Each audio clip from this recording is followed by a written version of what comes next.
So guys, dumating na ang ating mga materialis ng mga betta fish. Ito yung ating mga breeder, gagamitin natin sa ano, pagbi-breed. Ayan, breeder, ayan yung ating ano, Nemo Fire Giant. Ayan, giant yan. Ito yung male. Ito naman ang ating female.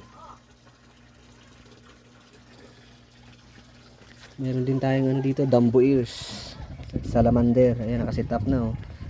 Ready to breed na. Itong nasa loob, ito yung ano eh, female.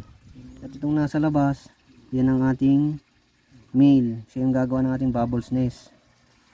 Ngayon, pag meron na siyang bubbles nest, saka na natin i-release itong female na breeder natin.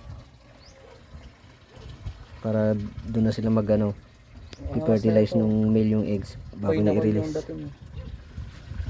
Mo yung gilid. Ito, magandang ano natin ngayon. Kuy na kuy. Para siyang kuy oh. Ayun oh. Pero betta fish yan na giant. Ayan oh. Nemo Fire. Bali itong isa, wala tong partner. Ano siya? Copper. Copper, ayan oh. Wala siyang partner. Kulang pa sa talisay yan. Hindi pa nag-i-enchant kulang nila. I-breed natin itong mga to.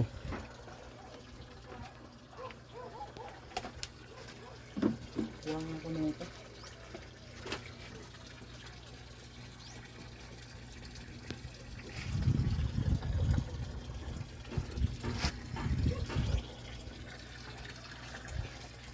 Saan na yung mga ano natin dito? Ayan, dito ang ating mga crayfish.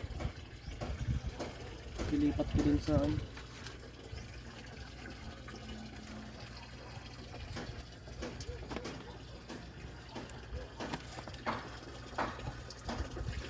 Maganda yung mga ano natin oh, kangkong oh.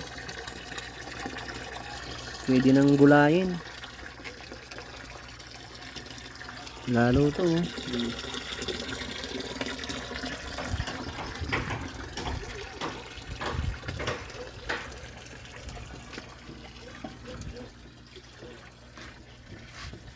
Ganda ng giant natin oh. Giant. yun, nag-flare oh.